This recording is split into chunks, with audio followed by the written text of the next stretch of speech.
The following program has been made possible by a grant from Chase NBW through their Neighborhood Grants program. This is one of several programs produced at LMC-TV celebrating the 325th anniversary of the town of Mamaroneck.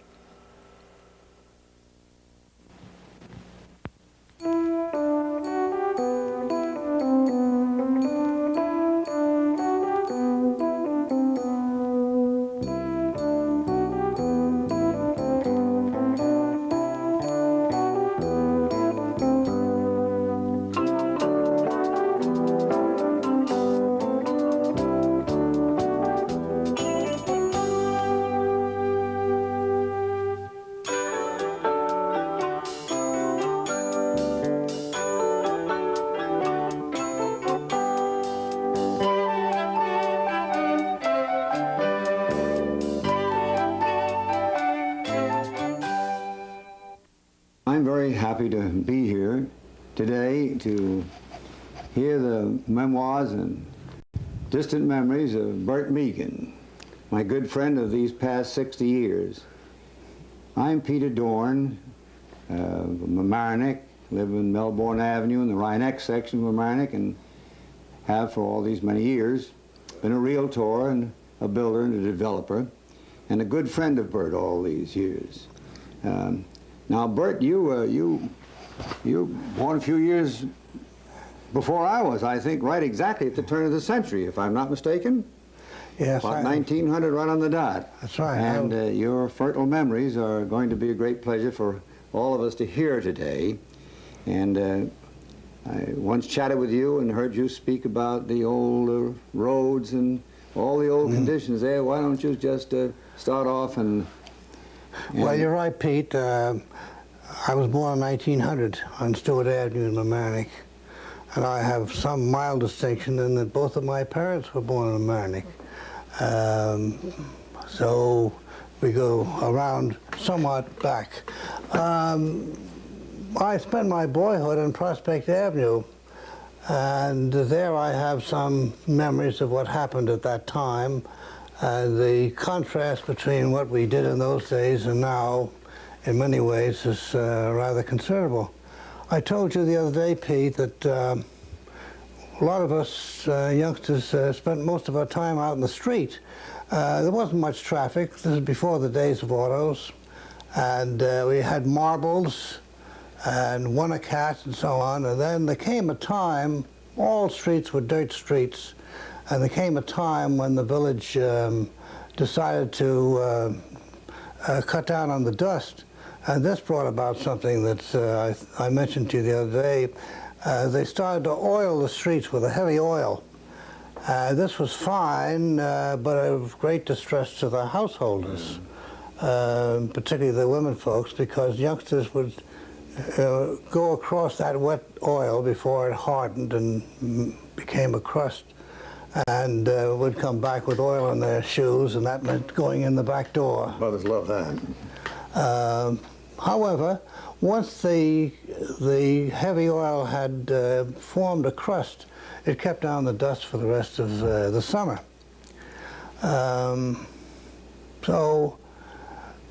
Finally, some autos came. I never forget, the autos were most unusual. There was a man, do you remember an architect named Charles D. Oakley? Yeah. You see? Yeah. Well, he was courting. He married a girl named Sands who lived 3 doors up, and he came in an automobile. And this was an automobile where the engine was under the seat. Oh, yeah. So you had to get out and crank it on the side. And of course, when you went out in an auto in those days, you had to get dressed for the purpose because it was a dusty piece of business. And this Miss Sands came out in her duster and with a veil over her big hat. And of course he had, and both of them had goggles, and of course he had his duster and his cap, and the duster was fastened very closely at the neck and at the wrist because this was a justy piece of business. And self-preservation. Well, so that was a great thing for us to watch it because cranking that car, he'd pull up there, and then Miss Sands would get in, and then he'd crank and crank and crank, and finally get the car going. Of course, cranking a car, I remember, you know, the Model T Fords came along. And cranking a car was, this is before the days of self-starters, and there were broken arms unless you knew how to do it, because it would kick back. So, but before the days of autos, everybody got by trolleys, as you know. And we Tell us about those trolleys. We had some good trolleys. Well, Stamford trolleys? Yeah, the Stamford trolleys. The line that came through Mamaroneck originated in Stamford. And they were the trolleys of the Connecticut Company, and they were immense. They had two kinds. They had the winter trolleys and the summer trolleys. And the summer trolleys were more fun because they had seats crosswise, and going out for a trolley ride in the summer, even if you weren't going to any place at all, was something. That was an event. And of course, well, I remember the Methodist Church up our way would have trolley picnics up to Rye Beach. This is before the days of Playland. And going down to New Rochelle was a big deal. And then New Rochelle had a different, they were the Third in Amsterdam people. You know, the trolley. Yeah. You got your transfer and went down. But anyway, you couldn't go any place. We had a trolley, by the way, that went from Mamaroneck right through White Plains to Tarrytown. That's right. Very expensive, 15 cents, I think, or something like that. Speaking of transportation, there's one memory I have which is of passing interest. Going to the city as a youngster with my mother was a great adventure, and that was the days of steam. Now, when you got on the train at Grand Central, and by the way, they were making over Grand Central. This was being built at that time. I guess that would be, I think Grand Central is going to celebrate its 75th anniversary somewhere around now.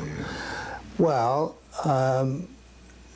the trains would have gas lights, and the windows would be closed, and you'd look out the window, there would be swirling smoke going through the tunnel.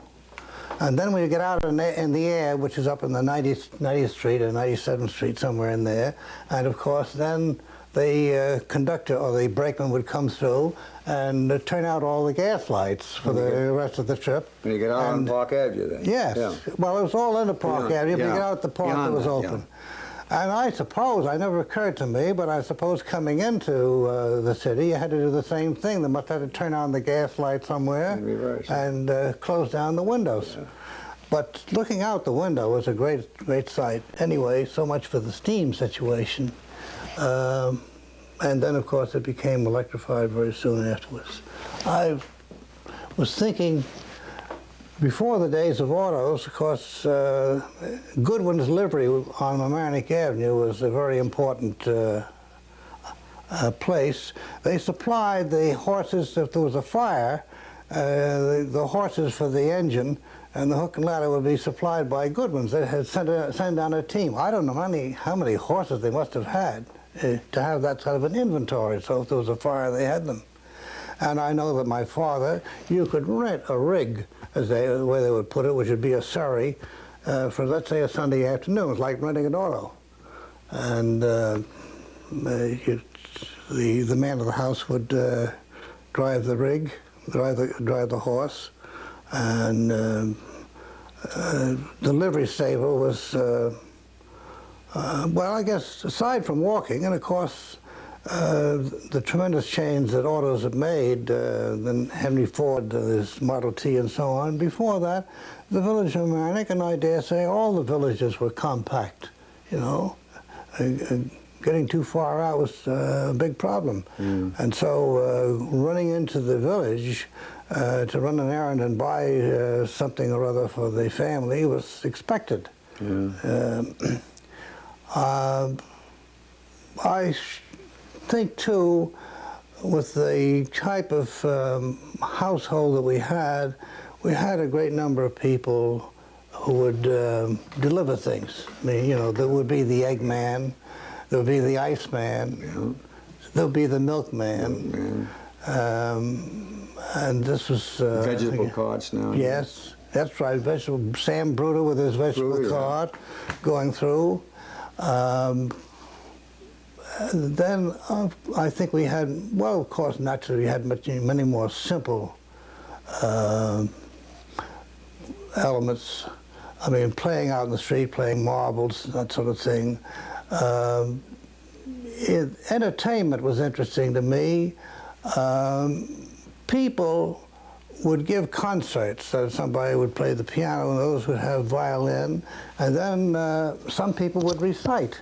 And this was a form of entertainment. I remember my father's specialty was Poe's Raven, and he would have as part of his equipment that pallet buster palace with the raven perched on it, which he would take and give a recital someplace. He had even a wig that he put on. But this was his way of doing some entertaining. The kids. I remember the wife of the pastor of the church when I was a boy had a very strong voice, and she would stand up and read. And reading something was itself an entertainment. Finally, I know, speaking of entertainment, that my father got a Victrola, you know, with a big horn, his master's voice and so on. And he arranged for some records, and they gave a recital up at the Methodist Church of this newfangled phonograph with records and a typewritten program of what they were. One other interesting bit of entertainment was that local lawsuits, you take Bill Boyd, the Just the Peace, you know, Postmaster in yes, and he's supposed to have a large number of chairs for the audience. And if there was going to be a fence dispute or other similar important item to be tried, they were tried at night, and the lawyers became somewhat active. They were supposed to put on something of a show, even though they might go out and have a beer or something later. But this was a form of, I guess, entertainment, something to do. And I remember my father reminding me that you had to please your clients by doing something of that sort. Title closings, too, were different. If there wasn't a dispute over something or other, the title 15 cents on the tax adjustments. Whatever, see? Yeah. Nowadays, as you very well know, Pete, the smaller the incision and the less blood that's spilt. The happier everybody is. But that wasn't so in those days. I was thinking, too, that our health situation is so dramatically different. I was wearing my hat as village historian. I went up in the attic in the village hall and found a book called Record of Contagious Diseases. And it wasn't kept up. I don't know why, but it was kept up for a year or two or three. And I remember some of the names of the boys, and I was thinking of all the diseases: scarlet fever, diphtheria, typhoid, all these things. Malaria. And then there were some others. I remember pockmarked people, speaking of smallpox. Smallpox is now going all over the world, I guess. But, and then there were the days when a house would be quarantined. You know, the sign on the front. Yeah, the health office put a big sign on the front: quarantine. Nobody go near that house. Contagious disease. Right. But what interested me, Pete, so much of this has been eliminated. It's tremendous advance. Tremendous. Tuberculosis, big item. People being sent up to the Adirondacks, up to Saranac. Well, the health situation, of course, brings us around to all the malaria. Now, I have the taste of quinine in my system still. When I was a child, I was given a tablespoonful of quinine, and there was this white powdery stuff was stirred up in the tumbler. And whether it was a saturated solution or whether some of the quinine got in, and I used to get a reward of a chocolate-covered peppermint to get this taste out of the mouth. To use that for, was that for malaria or for diphtheria? Well, Pete, it's an interesting thing. Quinine was a very standard drug like aspirin and stuff. That's right. Today. And there's nobody alive to tell me why I took it, meaning that whether I had malaria or whether this was a preventive or what, I don't know. Sort of a substitute for antibiotics today, kind of a mild substitute, but that's what they Now, you remember this mosquito situation. Now, this is another great change. Before the days of ecologists and long before, all salt marsh was something to get rid of. Yeah. It bred mosquitoes. And people were encouraged either to cover it up by extending their properties with water grants maybe, or to dredge it out or cut it up. Anything to get rid of the salt marsh. They had an organization called the Village Improvement Association, a group of women, I think, but I'm not sure. I should have found out whether that eventually became the Women's Club in Larchmont, in Mamaroneck. I'm not too sure. Yeah. I'm not too sure. But they used to collect money to trench the salt marsh and then pour oil on it. To kill Kill the larvae. Yeah. Kill the larvae. And of course, I don't know, we don't have mosquitoes anymore, Peter, you know. Maybe they do up on Stewart Avenue. That's possible. Well, you got Anyway. the creek back there, you mean? Yeah. The creek. Well, listen, that gets you up to Harbor Island, and you probably remember that was privately owned, and there was a great agitation in the middle teens to purchase it. As you remember, Yeah. old Dr. Hunter. That's right. And he steadfastly stuck to his guns because the people thought about that great big swamp there, but he saw the future, and you take it from there, but he was responsible for the original purchase of most of it. That's right. And then, of course, as you know, many of the mayors right through... That's right. Yeah. There was not a single mayor who wasn't Not a for it, single but one. Doc Hunter, Doc you're Hunter. right, Pete, he was the most important To one. get it started, get the land, because that's the big asset that we have, one of the big assets that any town has along the whole seaboard, here, because it's a landlocked, protected harbor. That's right. And of course, at that time it was truly an island, and now it's a peninsula. Yeah, a little bit of it, 3 acres, yeah, and now it's a 45-acre. And that brings me to something. They used to go down to Washington, I guess, to testify before the Rivers and Harbors and Committee of Congress and come back with an appropriation. This is pork barrel. That's right. You know, we think of these days. But then he'd come back and Doc Hunter would announce that they had succeeded in getting a recommendation for another $90,000 to be spent for dredging. Now, the interesting thing about the dredging is that the Army Corps of Engineers has had control over navigable waters. Well, you could dredge, but the question was where to put the fill. And we had the ideal place. Fill the whole thing? Fill the whole, that's the main reason that Harbor Island is as big as it is the dredging. Dredging, and then the grading over, yeah. So... and that brings you up, by the way, of the tremendous improvement that made to the whole village, because being a public park, as you know, it actually puts every property owner in the village on the water, because he has the rights to the beach, he has the right to the pier to get out to his boat and so forth. But that brings us up now about putting it at the time of World War I. How about just a few words? I think you were the one member of the Meighan family that was at that age. You were well, an officer, weren't you? I was just on the fringes of it. What happened was this. The United States wasn't prepared. They started to have what they call these Plattsburgh summer camps. Well, this was to make reserve officers. And I was in college, and I went into what they called the Students Army Training Corps. Students Army Training Corps, SATC, safe at the college, is what they said. All that summer I went in, and I was sent to an officers training school down in Camp Lee, Virginia. Became a second lieutenant. A month later, the armistice was declared, and that was the end of my career. Military career. Yeah. But you helped win the war, though. Well, in a very delicate, distant sense. So, but by the way,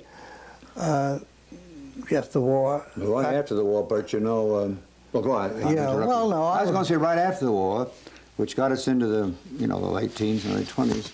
And then there was this big boom, which all of Westchester experienced with a tremendous building boom. And then the stock market rise. And then in '29, the tremendous crash all over the country. And how are your memories as to how it affected Mamaroneck and the banking and the whole economic Pete, system? we had an unusual situation in Mamaroneck.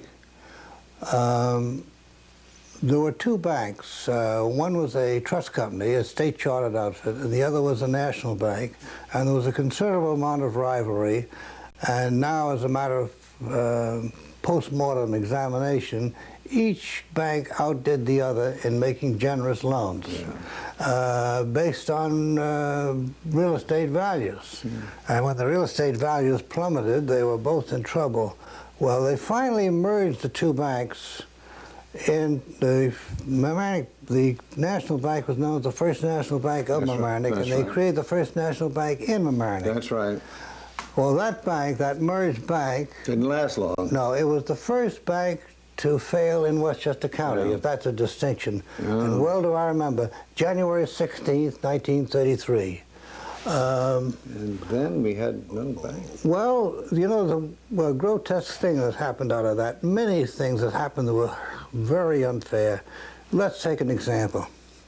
Peter Doern has a note with the First National Bank in Mamaroneck, and he has an account of $3,000 in the bank.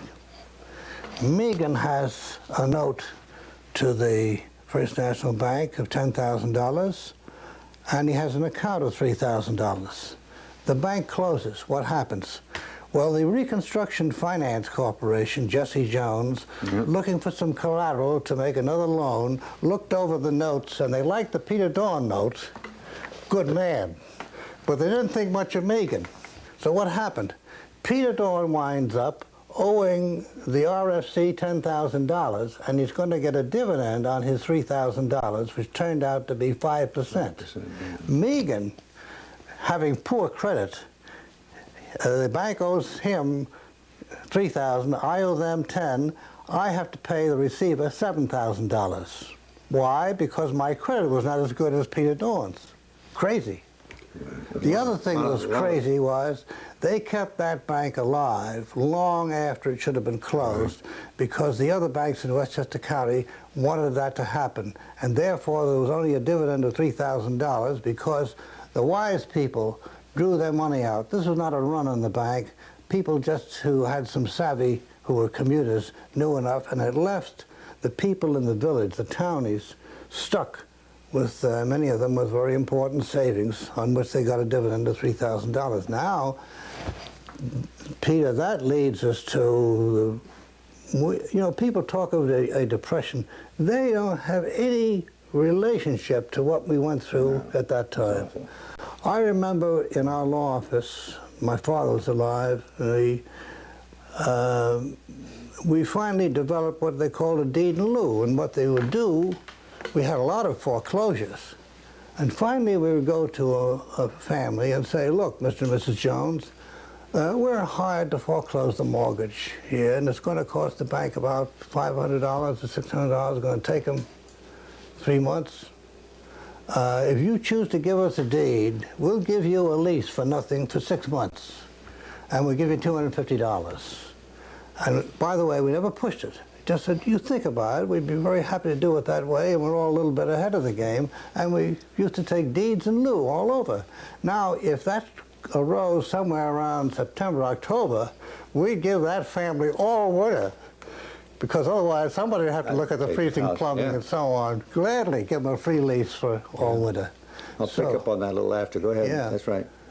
But anyway, the one thing I was thinking of, Peter, you know, getting back to Harbor Island and the development of the Harbor Island, and well, there was baseball with the All-Stars, there was tennis, and that strikes a little bit of the, I remember you telling me, tell me about that. Well, for the record, it's good to say this, that you not only have a beautiful baseball field, but when they filled in that area that they got from dredging out the basin, they made a lot of baseball fields, small ones, for the junior leagues, the kids playing ball, and then a number of tennis courts. And I think what you're leading at is that I used to play a lot of tennis in college and before and after, and Harbor Island has sort of a romantic memory to me because Edna Hansa, while she was going through normal school and then later in New York to get a degree, was in charge of the recreation for the children, and she ran a tennis tournament starting in 28. In 29, I saw in the paper, anybody that wants to enter the tennis tournament, see Edna Hansen gave her address. So I thought I'd join and play the tennis that year, join the tournament. So I rang the bell, and there comes down Edna Hansen. So I don't know whether it was love at first sight or not, but it probably was. And she always says I told her how to run the tennis tournament. I've been telling her things ever since. But anyway, we met, and it was some years after was a marriage, and a very, well, I say productive marriage. Yes, there are a lot of Dorns. A lot of Dorns, a lot of children. How many? A lot of grandchildren. Yeah. 9 children, Oh, 20 boy. grandchildren. Yeah. So I always say that that Edna and I met over a tennis tournament, and it's been a love set ever since. Oh, my. But that's my corny joke, but it did Well, get true, and we played the tournament. It's a tidbit to this meeting. But generalizing on outside the romantic aspect to myself, it's been a tremendous asset to our community. Oh, The no tennis doubt. courts in the wintertime, they put the bubble over it, and they have those 6 courts, and they have a wonderful baseball field. And the All-Stars you mentioned they were real good. See, the old days, that was before many automobiles and before radios and television, and the local tennis teams had attracted big crowds. But to get into that, and through the Depression, well, you could add anything you want to that, but whenever the Great Depression is written in history, in books and everything, it's always a capital G and a capital P, all of it. That was the greatest catastrophe ever hit this country, and we weathered it. Now, pick up from there, Bert. I think I interrupt you with that little romance of mine, because there was no bank when it closed. See, that bank closed. And then we went for how many years without a bank, which was a terrible misery to the village of Mamaroneck. The savings bank stayed open, but it was not geared to do commercial banking. No. And then Bill McDonald came in, and the county trust opened its first branch out of, it was a county trust, was a White Plains Bank, and branch number 1. In 1935. Was that it? 35, and that was the first branch of, I forgot the total number, dozens and dozens all over the county, Putnam and everything, and then they merged with the Bank of New York. That's right. But there was 2 or 3 years there when there was real suffering in our village. It's one thing I want to get in before we quit. Sure. Some happy notes. You don't want to end up in a depression because... Well, let me give you another happy note. I was thinking of the acquisition by the village in 1939 of the present municipal building. On Prospect Avenue. Yeah, a lot of people don't know this, but that was a St. Michael's home for wayward girls. Tell us about that. That's as boys, this was surrounded, this is the whole block front on Prospect Avenue, down Mount Pleasant and down Elm Street, now Library Lane, and they're surrounded by a tremendous wall and then a high fence on top of it. I'd say the total would be 15 or 18 feet. To reduce the possibilities of further waywardness, isn't that it? Well, that's a big question, what happened. These were wayward girls, and by the way, in the Mamaroneck Library, there's an atlas, which some people don't believe it. So I said, well, there's an atlas in there that has, on one of the pages, St. Michael's Home, Protestant Episcopal for wayward girls. It was run by an order of Episcopal nuns. Nuns of the High Church. And by the way, I will add one other tidbit to all this. When I was at the age of 10 or 11 or so on, and breakfast was always placed for questions, questions of whatever. Why is the sky blue? And I said to my father, I said, what's a wayward girl? And he said, paused for a minute, he said, well, they're nonconformists. He said, what about your oatmeal? Because he knew the next thing I was going to ask is, what's a nonconformist? It was some years later when I became quite sophisticated at the age of 13 or 14. I knew about wayward girls. And there was one place we could see these wayward girls, which was standing at the foot of the tower of the St. Thomas's Church. You could look up because in the afternoon these wayward girls would be out playing a form of volleyball. Well, I guess there were no more wayward girls because things quieted down and they closed down the place somewhere in the early 30s, mid-30s. And Bill Johnson was the mayor at the time. My brother Howard was on the board at the time. And they got this property, the whole shebang, for $45,000. And people don't believe that, but I got the deed out the other day with the stamps. Wonderful thing. And by the way, they demolished all the side buildings, and the present municipal building was the laundry. crazy. Best building in the place because Big building. the Wayward girls did all the best laundry for the people, the rich people down in Orienta Point. They brought up their best. That was a little source of income to the. That's right. Well, these Wayward girls were taught Trades well, they were taught laundry. They were taught to be seamstresses and laundry and so on. Yeah. This, by the way, came out of what they call the Midnight Mission for fallen women in New York City. Fallen women. Yeah. I guess there are no more Wayward girls, no more St. Michael's Home. So I thought that was an interesting situation. There's one thing I should have mentioned too, Pete. When they formed the Mamaroneck Valley Sewer District, we had our local sewer disposal plant down Harbor Island, but then they got the idea, the county did, of having the sewer from parts of White Plains and Harrison and whatever, the whole Mamaroneck Valley, all down the Mamaroneck Valley. And this created a lot of turmoil. We were able to take care of our own sewage, but we weren't happy about taking care of somebody else's sewage. I must stop and say that when I was a young teenager, we had floating fecal matter in the harbor and expected it. This was before the days of any sewer disposal plant. You'd take a girl out in a canoe and you'd go through all this, but everyone, you had to accept it. This is what life was won in those days. And then we came along and to satisfy the turmoil, and I think Michaelian was the county executive at the time. No, it was before Michaelian. Was it? Yeah, he was later. Somebody got the bright idea of saying, look, we will condemn all the land from Orienta Point to Mamaroneck Avenue on the south side of the Boston Post Road. Meaning the sound side. The sound side. That's right. And whatever we don't use, we'll give back to you. That's right. And this resulted in all that beautiful land at the bottom of Fenimore Road, all that was part of the quid pro quo. Park, yeah. So, and of course, what might add, Bert, not to interrupt you, but that land between what is now where the tower is, that our historical society president has been batting for and is going to remain as a focal and historic site, to Orienta Avenue was lined with the dinkiest old shacks of old ramshackle stores. It was just exactly like Shantytown, right? That's right. Exactly. That's right. So in getting that transaction with the county, that deal, and getting that taken away, they were all demolished, and now we have that beautiful park. It's like a transition that's almost miraculous, and that's what really made the whole thing a beauty spot, having that land right up to the post road. That's a very worthwhile thing you brought up. Very worthwhile. And that by the end of it too was, and Henry Hornage, I guess, the West Basin was the end of that development. And how much did a lot of work at getting it going. Dredging, the village.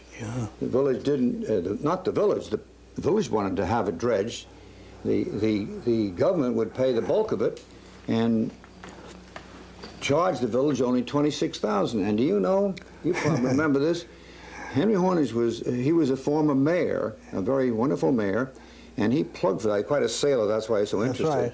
And it was turned down once, a paltry $26,000 to get that all dredged out, make a harbor out of it instead of a mud flat. And it was the second time it was turned down. The third time we got it. And I remember that very distinctly because he asked me to serve on the committee, one of the many people and it passed. And for a paltry $26,000, it just made a beautiful harbor there.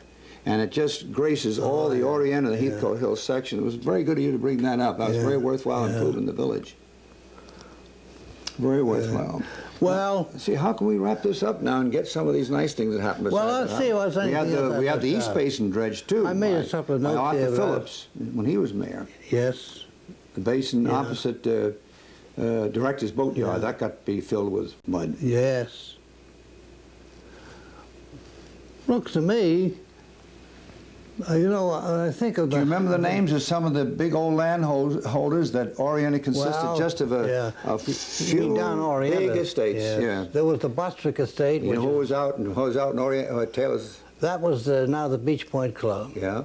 And Marshall became the Orienta Beach Club. That's right. And then the point land that Fenimore Cooper called Satan's Toe, which we now call Edgewater Point. You know who was out there? Henry Flagler.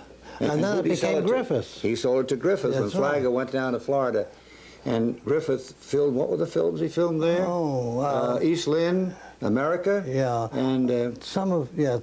so we had the Gish girls were down. Oriental Yeah. Point then was loaded Yeah, with yeah. the Gishes and the Talmadge Yeah, girls. right. And I found out later that Douglas Fairbanks' father used to come up and visit them. Oh, that's And how. Charlie Chaplin, Yeah. that's right. It was quite a, Mamaroneck then was quite a movie town for about Well, 6 or 8 years. of course, the Orient has changed because when I was a boy, practically all of it was in the States. Big Although estates, by yeah. happenstance, both of my parents were born in Oriental Point. I know, My that's your father mother and too. my mother. And didn't your grandfather live out there once? Yes, well, actually, it was in my grandfather's house that my father was born. And yes, I found, you know, there's a book out, not too many copies, of the records of the town of Mamaroneck, which are rather unique. And I found that my grandfather was electric collector in 1875, so that's You something. mentioned that to me. Yeah. Your memories, Bert, must be really, you know, I didn't mention first that, and I think for the record of this pleasant interview, that Bert is not only town historian, but also he's historian of the village of Mamaroneck by official order of each community. And his knowledge could go on and on. Shore Acres, you remember that was Clifford B. Harmon developed Yes. that, which was a point of land and a farm. And incidentally, Bert, you might want to bring this out, that because Oriental Point is a point, and Shore Acres is another point, and since Orient sort of overlaps it, the channel comes through, that we have the best landlocked harbor in the whole Yeah. shorefront here. And that's why it's such a popular That's right. harbor. That reminds me Yeah. of something I was going to say, whether there's any room for it or not.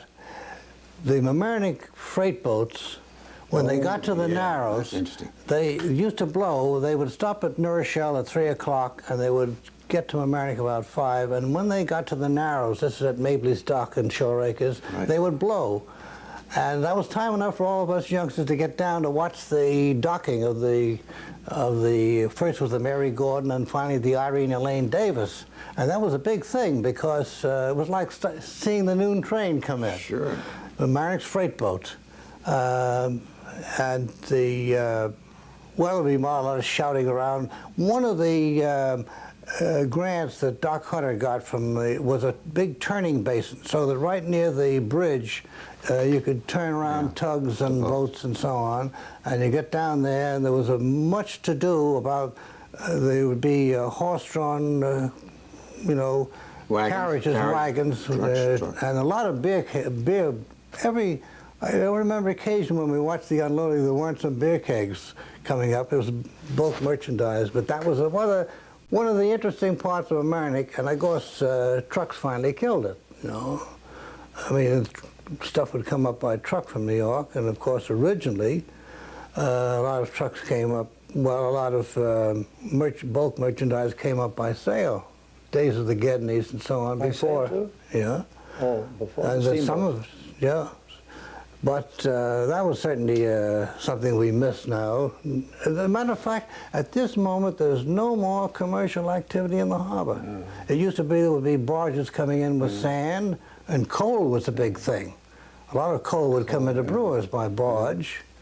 There's been tremendous improvement in that. Yeah. Tremendous. So it's really a yachting And situation. recreation, Yeah, and it yeah, affords wonderful recreation of That's right. any kind. Yep. Gee, Bert, you certainly have given us a lot of thoughts Well- today. Anything you want to wind up with? Well, I don't, outside of, well, yes, one thing, Peter, you and I agree, getting back to health and the contagious diseases and the mosquitoes, that these are the good old days if we only knew it. Yeah. Right now. Bert and I were talking So about I think that. that's about winds up what we got to say. And one thing comes to my mind as Bert winds up with all the changes and the wonderful cooperation. Busty Santoro, who was one of our mayors and did Yeah. so much for the harbor, there was a little transaction going on in what was then the Union Savings Bank, and it was concluded, because it was a mighty difficult thing, by some friendly acts. And he walked up Mamaroneck Avenue, up past Chatsworth, to the corner where the hardware store is now. And going up to his office, he said, "This is really a friendly village." He was then mayor. And he said, I'm going to designate this the Friendly Village. And when he finished his work, he went over to the office and he said, look, on the letterheads from now on, put the Friendly Village, because it is the Friendly Village. And that's one of the great assets we have.